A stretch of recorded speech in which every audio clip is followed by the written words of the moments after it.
There's the new Dink.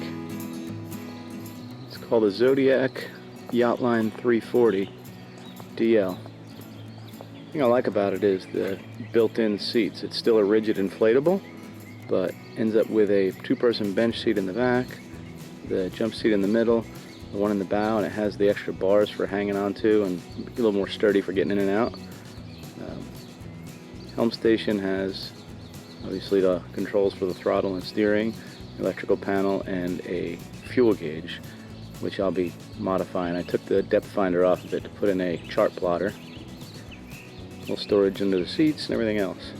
But also has a 30 horse electric start Yamaha, so she runs pretty good. She'll jump right up on a plane and get up to about 28 knots or 28 miles an hour.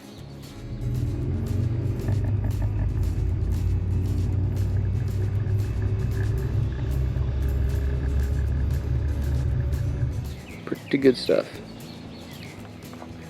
She even has a built-in bilge pump and whatnot. So it means we get to retire this girl, which has been a good dinghy, but not quite the same as that. The day we actually bought the dinghy and had it put in the water from the guy that we bought it from, I ended up being just out of pocket for a few days, and we couldn't take it out. So it was kind of driving me nuts that this thing was there and we couldn't use it. So the very first day I was available, which was like 5 days later, me and Deb and McKinley took about an hour and a half and just cruised around a little bit while Chaz was in school. So we're about to take off on our first little speed trip here. I don't know if you can hear it in the background. I'm asking the baby if she's ready, and she's saying she is. Again, this was the first time we actually took it out, and we're really impressed with how nice this got up on a plane.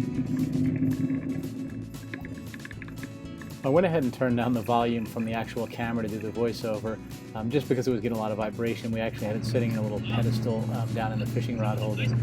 But the funny thing is, when you edit video, you look at the facial expression. Baby looks like she's having fun. Deb actually seems like she's a bit nervous here, which I got a kick out of when I was watching the video. It handled tremendously. I was really impressed with how well this thing ran along like this.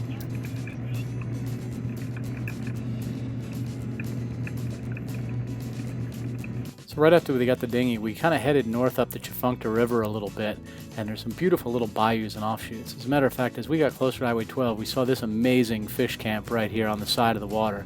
It was just phenomenal. The next morning, Chaz and I decided to go downriver to refill the propane. It was really impressive for me to be able to, get behind this pontoon boat and decide it was time to move on and, just hop right over his wake and take off around him. Sorry for the rough camera footage here. It was just sitting in the fishing rod holder. But we found a little convenience store. We were able to dock right next to it, walked over, filled up the propane tank. Chaz kind of plopped herself down in here. She untied the bow line and then pushed us off, and away we went. So it was really kind of neat to be able to just take this over to fill up propane. Quite frankly, we probably got there and back faster than we would have had we gotten in the car and done it. So it was really kind of nice. I think this is called Riverside, and they not only sell propane and convenience store items, but they also have non-ethanol gas, which problems I have with my other outboard, I will absolutely be only using non-ethanol gas.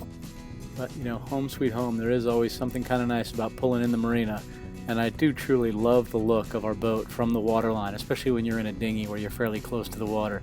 You see just how tall the bowsprit is, and I just think she's beautiful. She has great lines. And other people might not look at her and see that way, but I sure do. I can't wait to get the hull buffed out and some of the trim varnished and whatnot. So later that evening, we decided we were going to go take a little run out. I think it's called Brady Island, and just do a little tool around near Brady Island, see what the depth was, and see if it was going to be a good place to anchor out. So we did this with our boat neighbors, Deb and Keith, and it's been really cool having them around next to us at the boat. Really friendly folks. And they took Claire, who's also a woman that lives on her boat, just down a little ways in the marina. This trip wasn't really going to be all that far, but we kind of realized as soon as we left it was already starting to get a little bit dark. So the initial plan was just circle around by the marina a little bit, but we had lights on the dinghy, so Keith just said he would stick close to us, and I decided to go ahead and let Chastity drive on the way back. She actually does a really good job, except maybe not quite paying attention as much as she needs to. So This is Keith, not resisting the opportunity to tell me that now that Chastity started driving, there's a much straighter wake behind me. So we always ribbing each other in some good fun. This summer I look forward to doing a boating safety class with Chastity. I think it'll be a good foundation. In one of our upcoming episodes, we'll go ahead and do a little bit of video of some of the exploring we've done. Having the dinghies has really given us an opportunity to get off the dock a little bit and just tool around without necessarily all the work of getting the big boat ready to go. But we found some really great little bayous. They're narrow, but they're deep. And, we saw a couple of alligators and turtles and just been some cool places to really explore a little bit. So making a few little day trips with Deb and Keith. It's been fun.